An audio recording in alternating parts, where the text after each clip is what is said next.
ನಮಸ್ಕಾರ ಸ್ನೇಹಿತರೆ. ಅಮೆರಿಕ ಮತ್ತು ಇರಾನ್ ನಡುವೆ ಪರಿಸ್ಥಿತಿ ಇನ್ನೇನು ತಣ್ಣಗಾಯಿತು ಅನ್ನೋಷ್ಟರಲ್ಲಿ ಇಬ್ಬರೂ ಕದನಕ್ಕೆ ಸಜ್ಜಾದಂತೆ ಕಾಣ್ತಾ ಇದೆ. ಅದರಲ್ಲೂ ಅಮೆರಿಕ ಅಧ್ಯಕ್ಷ ಇರಾನ್ ವಿರುದ್ಧ ಈಗ ಸಾಕಷ್ಟು ಆಕ್ರೋಶಗೊಂಡಿದ್ದಾರೆ. ಯಾವುದೇ ಸಮಯದಲ್ಲಿ ಬೇಕಾದರೂ ಈ ಎರಡು ದೇಶಗಳ ನಡುವೆ ಮತ್ತೆ ಯುದ್ಧ ಪ್ರಾರಂಭವಾಗುವ ಲಕ್ಷಣ ಕಾಣ್ತಾ ಇದೆ. ಒಂದು ಕಡೆ ಇರಾನ್ ಕೆಲವು ದಿನಗಳ ಹಿಂದಷ್ಟೇ ಆಂತರಿಕ ಪ್ರತಿಭಟನೆಗಳಿಗೆ ಸಿಲುಕಿ ಒಂದು ರೀತಿಯಲ್ಲಿ ಒದ್ದಾಡಿ ಈಗಿನ್ನೂ ಸುಧಾರಿಸ್ಕೊಳ್ತಾ ಇತ್ತು. ಆದರೆ ಇದೇ ಸಮಯದಲ್ಲಿ ಇಸ್ರೇಲ್ ವಿರುದ್ಧ ಹೇಳಿಕೆಯನ್ನು ಕೊಟ್ಟು ಈಗ ಮತ್ತೆ ಇರಾನ್ ಒಂದು ರೀತಿಯಲ್ಲಿ ಫಜೀತಿಲಿ ಸಿಕ್ಕಾಕೊಂಡಿದೆ ಅಂತ ಹೇಳ್ಬೋದು. ಹೀಗೆ ಇರಾನ್ ಇಸ್ರೇಲ್ ವಿರುದ್ಧ ಹೇಳಿಕೆ ನೀಡಿದ ನಂತರ ಅಮೆರಿಕ ಅಧ್ಯಕ್ಷ ಡೊನಾಲ್ಡ್ ಟ್ರಂಪ್ ಒಂದು ರೀತಿಯಲ್ಲಿ ಕೆರಳಿಬಿಟ್ಟಿದ್ದಾರೆ. ಒಂದು ದೊಡ್ಡ ಮಟ್ಟದ ಸೈನಿಕ ಕಾರ್ಯಾಚರಣೆಗೆ ಸಜ್ಜಾದಂತ ಕಾಣ್ತಾ ಇದೆ. ಈ ಅಮೆರಿಕ ಮತ್ತು ಇರಾನ್ ನಡುವೆ ಒಂದು ರೀತಿಯಲ್ಲಿ ಮುಗಿಯದ ತಿಕ್ಕಾಟ ನಡೀತಾನೇ ಇದೆ. ಸಣ್ಣ ಸಣ್ಣ ವಿಚಾರಕ್ಕೂ ಎರಡೂ ದೇಶಗಳು ಯುದ್ಧ ಮಾಡೋ ಮಾತನ್ನೇ ಆಡ್ತಾ ಇದ್ದಾವೆ. ಪದೇ ಪದೇ ಇರಾನ್ ದೇಶದ ಸರ್ವಾಧಿಕಾರಿ ಖಮೇನಿ ಇಸ್ರೇಲ್ ವಿರುದ್ಧ ಕದನಕ್ಕೆ ಸಜ್ಜಾಗಿರೋ ಹೇಳಿಕೆನೇ ನೀಡ್ತಾ ಇರೋದು. ಈ ಹೇಳಿಕೆಯಿಂದಾಗಿ ಅಮೆರಿಕ ಆಡಳಿತವನ್ನು ಕೆರಳಿಸಿದಂತಾಗ್ತಾ ಇದೆ. ಯಾಕಂದರೆ ಇಸ್ರೇಲ್ ಮತ್ತು ಅಮೆರಿಕ ಎರಡರ ನಡುವೆ ಅವಿನಾಭಾವ ಸಂಬಂಧ ಇದೆ. ಎರಡೂ ದೇಶಗಳು ಒಟ್ಟಿಗೆ ಸಾಗ್ತಾ ಇವೆ.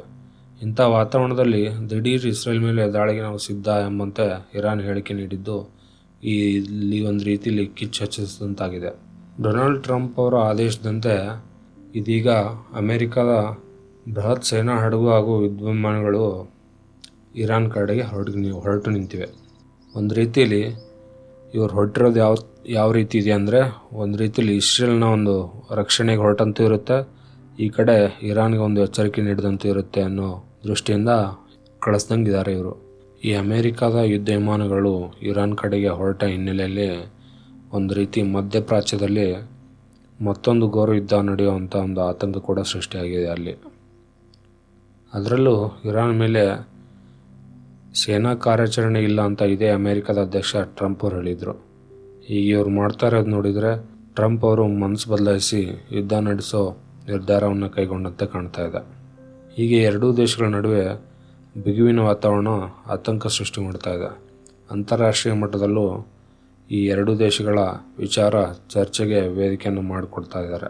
ಟ್ರಂಪ್ ಹೇಳಿಕೆ ಬೆನ್ನಲ್ಲೇ ಪ್ರತಿಕ್ರಿಯಿಸಿದಂಥ ಇರಾನ್ನ ಹಿರಿಯ ಅಧಿಕಾರಿ ಒಬ್ಬರು ಯಾವುದೇ ದಾಳಿಯನ್ನು ನಾವು ಸಂಪೂರ್ಣ ಯುದ್ಧ ಅಂತ ಪರಿಗಣಿಸ್ತೀವಿ ಅಂತ ಹೇಳಿದ್ದಾರೆ. ಈ ಮಿಲಿಟರಿ ರಚನೆ ನಿಜವಾದ ಮುಖಾಮುಖಿಗಾಗಿ ಉದ್ದೇಶಿಸಿಲ್ಲ ಅಂತ ನಾವು ಭಾವಿಸ್ತೀವಿ ಅಂತ ಕೂಡ ಹೇಳಿರೋದು. ಆದರೆ ಇರಾನ್ನ ಮಿಲಿಟರಿ ಕೆಟ್ಟ ಸನ್ನಿವೇಶಕ್ಕೆ ಸಿದ್ಧವಾಗಿದೆ ಅಂತ ಕೂಡ ಇರಾನ್ನ ಹಿರಿಯ ಅಧಿಕಾರಿ ಹೇಳಿರೋದು.